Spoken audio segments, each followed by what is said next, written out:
So you have an idea. It comes to you out of the blue. You're going about your day-to-day life when all of a sudden a vision or a question or even a frustration pops through your mind. You ask yourself, why doesn't this thing exist yet? And then the real question comes, why don't I just make it? Welcome to See What Sticks. My name is Giovanni Diaz, and on this podcast, I'm going to be exploring what is it that makes the creative impulse so strong in human beings.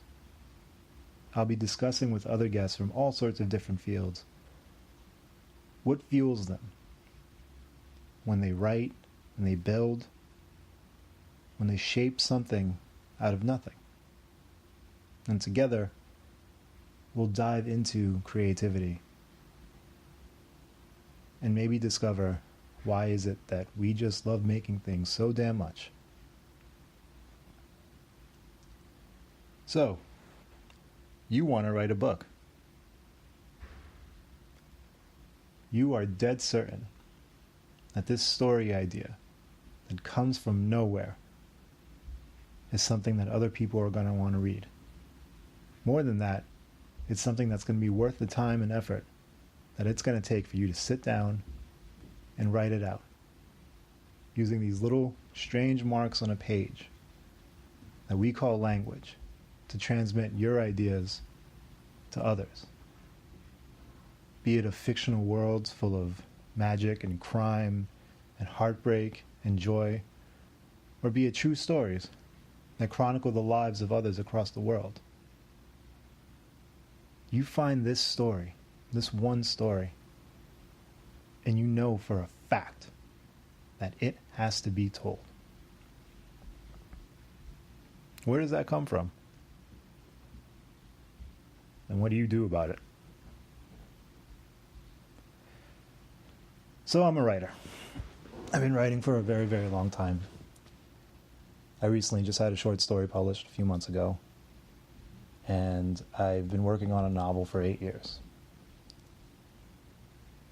And I can tell you firsthand that it is simultaneously the most frustrating and beautiful thing I've ever done in my life. There are moments when I would give anything to be a goddamn accountant or a construction worker or something respectable. And there are other moments where, despite the hardships and despite everything else that comes with it, I wouldn't trade it away for anything in the world. But what is that? What is that need? What is that? Where does that seed come from that makes you want to tell these stories? I think it's no secret that humanity, civilization, is structured around stories. We tell ourselves stories every day. Our laws, our institutions, they're all based on ideals that come from some kind of a story, be it historical or mythological. Human beings are drawn to storytelling. Personally, I think it's because not only is it a reflection of us, of who we are, but it's also a reflection of something mysterious and ineffable, something that we feel like we're just going to grasp, but we just can't get our hands around it. That might not make sense right now, but if you read the right book, or if you read the right story, or if you hear the right story from a friend, you may come close to, or as close as you possibly can, to something bigger that's both within and without us. That's the broad strokes. The other point of view is that it's just damn entertaining. You're going about your 9-to-5 life, you're doing what you have to do to survive, and sometimes you want to hear about or read about or watch bigger than life characters battle over the soul of the earth, or fall in love, or break the law, or the many endless permutations that stories take. Aristotle said that there are 36 stories, and they're just repeated ad nauseum over and over and over again. Now, I'm not too sure about that number. He's probably right. I think we can all agree that he was probably a pretty smart guy. Not as smart as you, obviously, but probably pretty smart. But what's fascinating to me is that despite how limited the very skeleton of a story is, and they are, from big superhero movies to the strangest, most abstract piece of literature, all these stories break down to the same bones repeated over and over and over again. People fall in love, people fight, people have surreal experiences, people discover themselves, people grow to hate each other. Civilizations are formed, civilizations are destroyed. But despite that repetition, we are endlessly drawn to them. You can write romance novels. You can write action movies. And if you dissect them, they all have the same exact plot.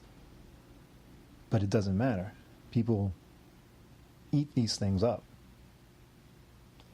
A cynic might say that it's just to hide from our day-to-day lives, and there might be some truth to that, but I think it's because these stories reach out and touch us someplace that carries deeper truth, that we forget when we're going about our jobs and our family lives and whatever tribulations are happening.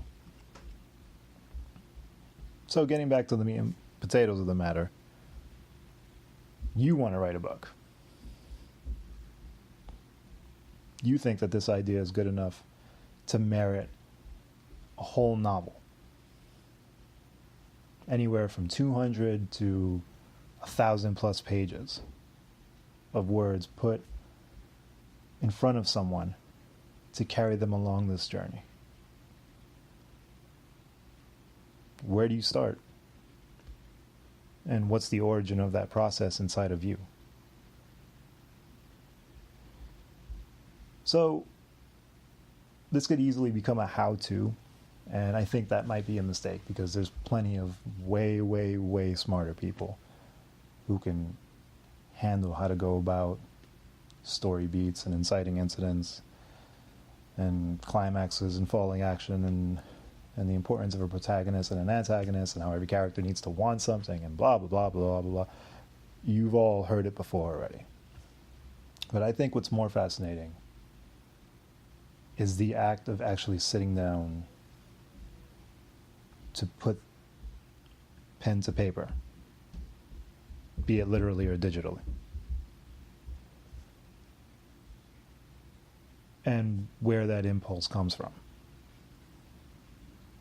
What makes a writer a writer? There's a definite sense of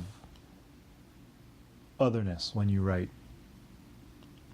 A sense of kind of being removed from society and watching from the margins.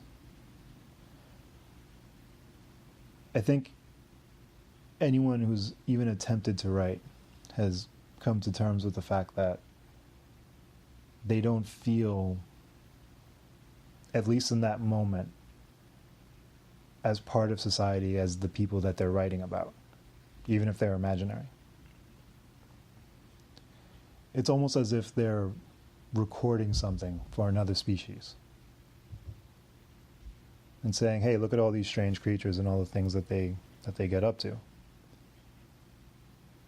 In my experience, it has both pushed me away from people and drawn me closer.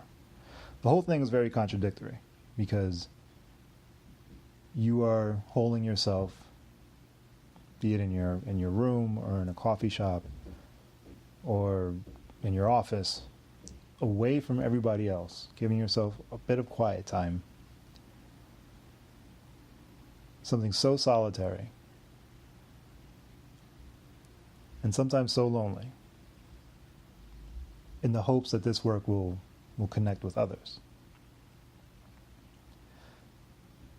So with that said, I think maybe a big part of writing a book comes from a need to connect with others. And I think we can say that about a lot of creative endeavors. Even if they're strictly utilitarian and based in the material world, even if it's building a bridge or fixing an elevator.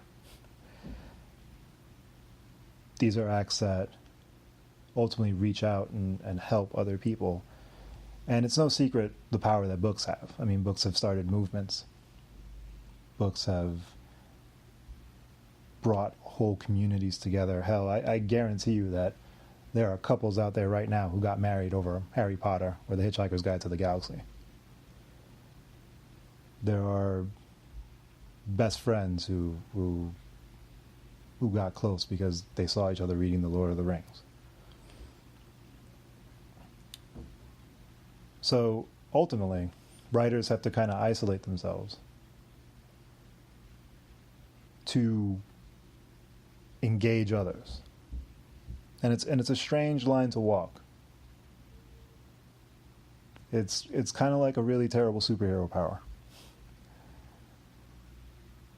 So I think that's, getting back to the topic at hand, I think that's kind of the first step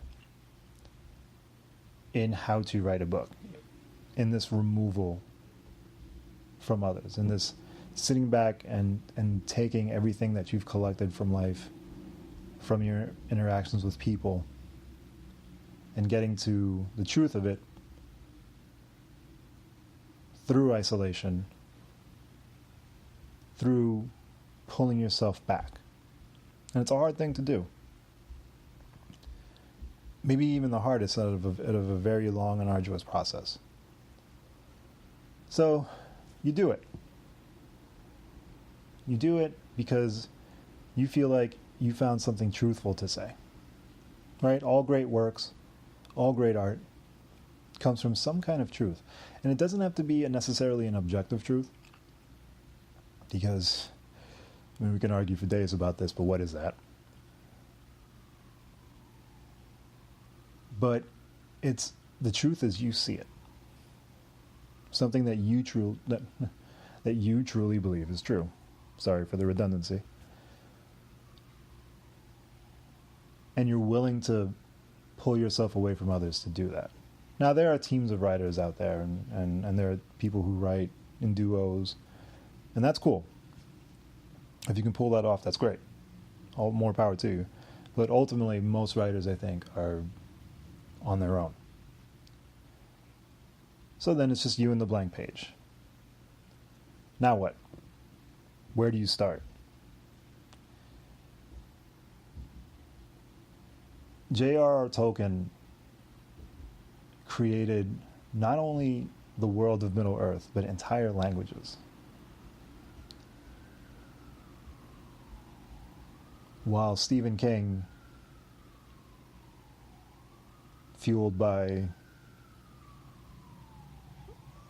a number of accelerants, and especially in the 80s, would just sit down and let fly. There are people who have to plot every single little detail, and there are people who just need a couple of ideas and key points and can just go. So while things like research and building character histories and knowing your subject, obviously, are incredibly important in writing a book, ultimately how you begin to put words to paper is up to you. And funnily enough, once you start, it kind of becomes very, very difficult to stop.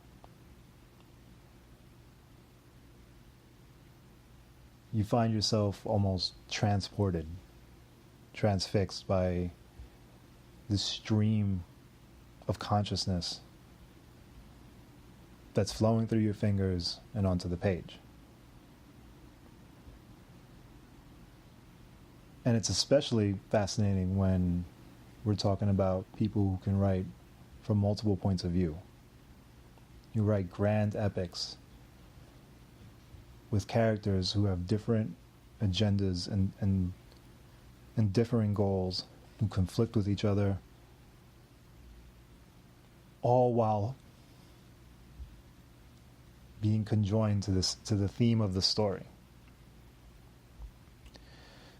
And I think that beyond the research, beyond knowing how your magic system works, or knowing how the Wright brothers were able to get a plane in the air, whatever facet of knowledge you need to know to write your book, I think above all else, what fuels into that, what's the spring or the seed that feeds into this work is the theme. What are you trying to say? That's ultimately what a theme is, right? What are you trying to say with this book? What are you trying to say with this work? You want, above all else, for the reader to walk away with this final message, or messages, if you really want to get complex with it. And you take that theme and you mold it into this world, and that world becomes part of the person that reads it. Because, and you can do tons of research on this, the effects a book has on an individual is absolutely profound. It literally rewires your brain. And I'm speaking as a layman here. I'm speaking as somebody who's just read, a couple of science articles on the subject. But from what we understand, when you read a book, it affects memory centers and rewires neurons there as if you actually live the experience. That is an incredible power. That's akin to magic in a very real sense.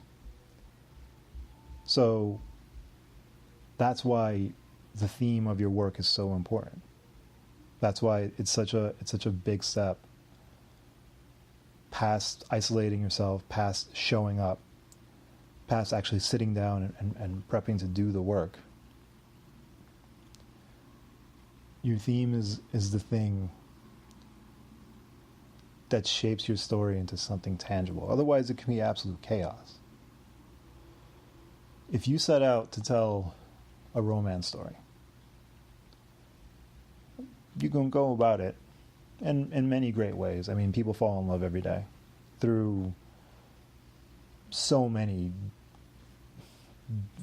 different reasons, right? Some are funny, some are sad, some are completely unexpected. A lot of the times it totally makes sense. So if you sit down and you say, I have this idea for these two people who fall in love, and I really see them, and I really want people to love these characters and to root for them, you can go about that in endless ways. And the best way to do that, obviously, is the way you see it.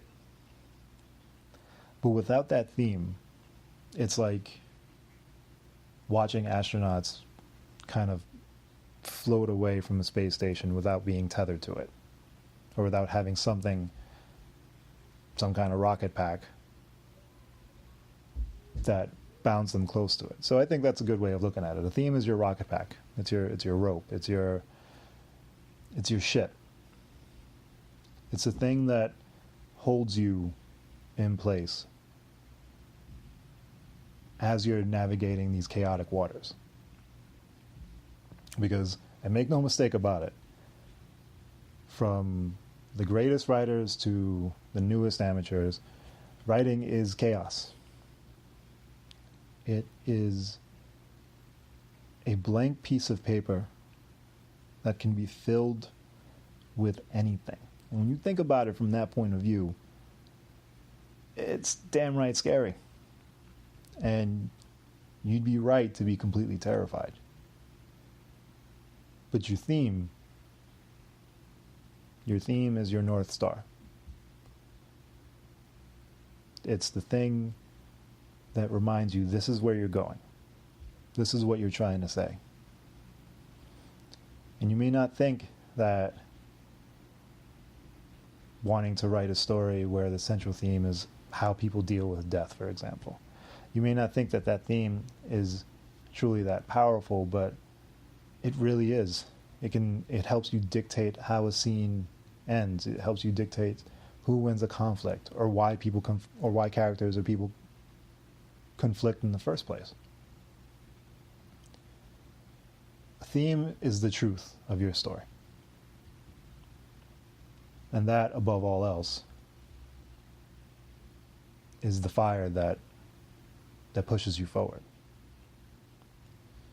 So you want to write a book, and you sit down, and you isolate yourself, and you do the research, and you figure out, do I plot? Do I fly by the seat of my pants? And you have your theme, and you have all this good to go. And now you're just staring at the page.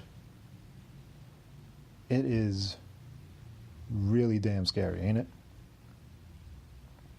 Because then there's only one thing left to do. And that is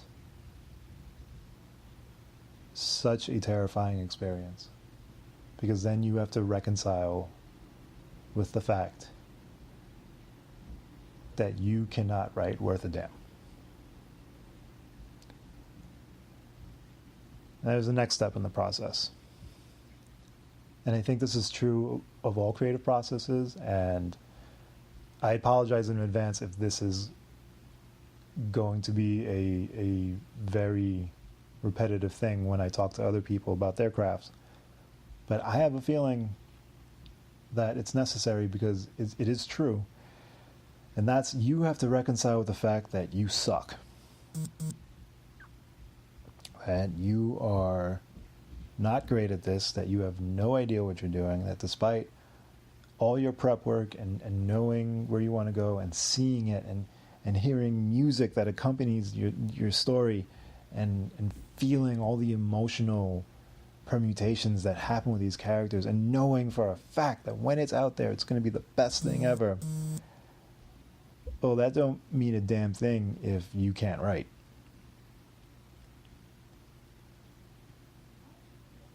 So, how do you approach that? Well, there's only one answer, and that's to fail. That's to accept the fact that no matter how talented you are, you're not talented enough to get it right the first time, or the second time, or maybe not even the fifth time. Writing and all creative endeavors should be, at their foremost, humbling. They should remind you that, yeah, you are standing on the shoulders of giants.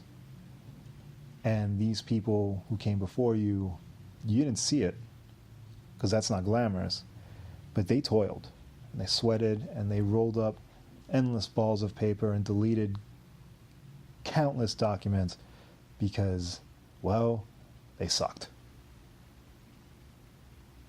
They sucked, and they weren't ready. But once they were ready, once they went through thousands and thousands of words that made no sense, they were able to shape themselves into better writers.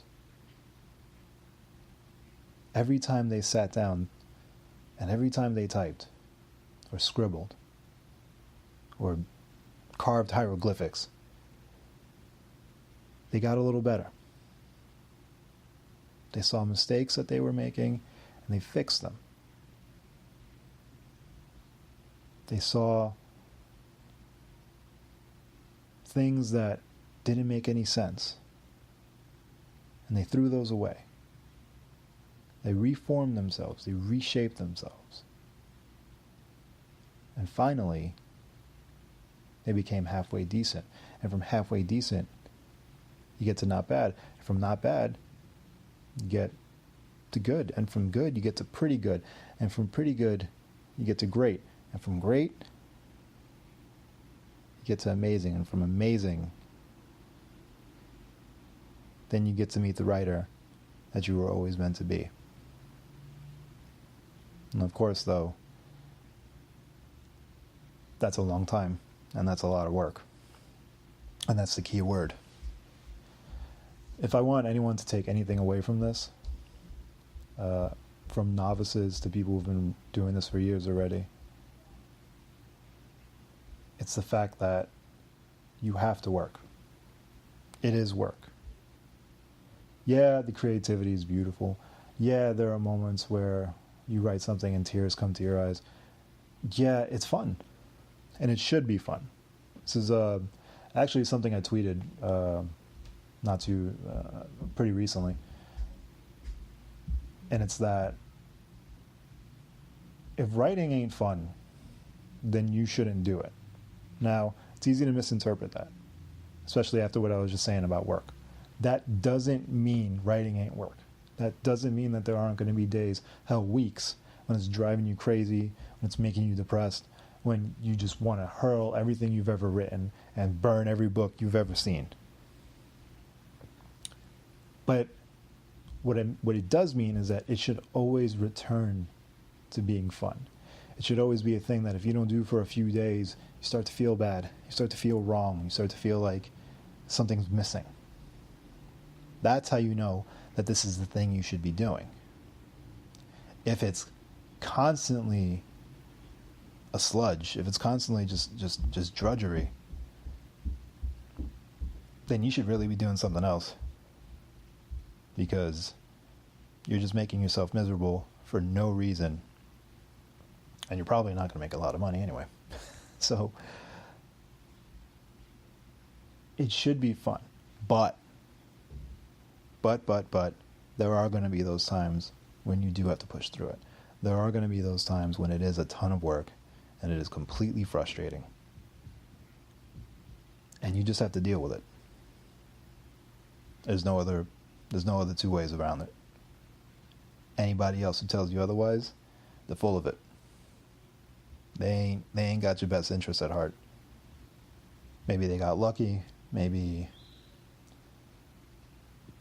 for whatever reason or whatever connection they had, them just flying by the seat of their pants and writing a rough draft and never editing it and never revising it and never getting the opinions of others. Maybe all that stuff works great for them, and that's cool. But I also guarantee you that those people will never really get good. Not as good as you can if you take the time and you take the effort. And it's easier to forget it when you're sitting by yourself and doing this work that no one really seems to care about. It's easy to forget that writing is a calling. And an incredible one at that. Since people have been a thing, there have been writers in some form. First as storytellers, and then as people who put themselves aside to chronicle what was going on or to create the myths that made sense to their society, to their civilizations. And if you don't think that that is an incredible thing, a powerful thing, then you're being way too hard on yourself. And you're not recognizing what it is that you're actually doing. And I don't care if you're writing the greatest piece of literature, a la Dostoevsky and Tolstoy and Cormac McCarthy, or if you're just writing a cyber thriller, or a dime store romance novel, or pulp.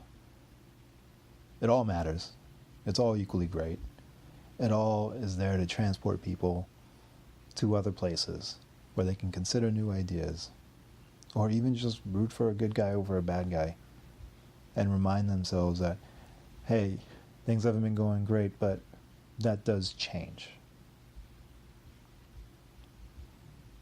You can't isolate yourself, do all the research, focus on the truth, on the theme you want to tell, and then deal with the heartache of confronting how bad you are in the beginning, of being humbled and sometimes shamed. And shamed is, I use that word purposely, but it's the wrong word because you shouldn't be shamed, but you do get shamed.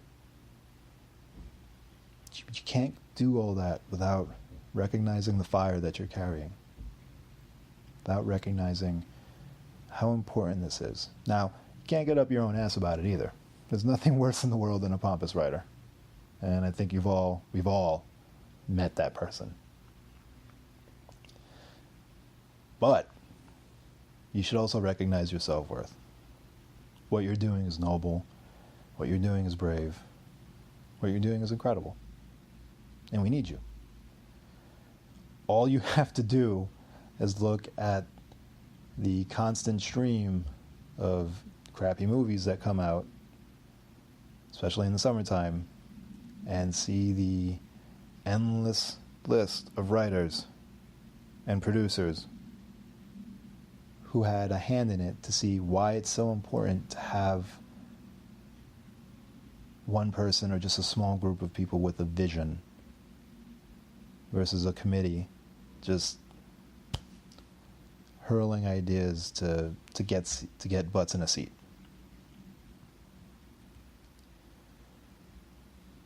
So you want to write a book, and you do all these things, and that's how it happens. And later on, we'll go into the querying process to publish or self-publish. These are all things that I'm encountering myself right now, and they're important.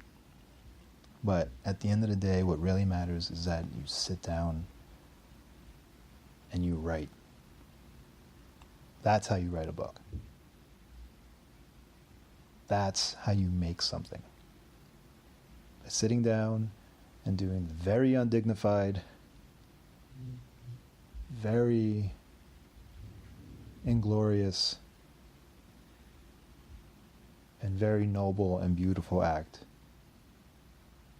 of writing.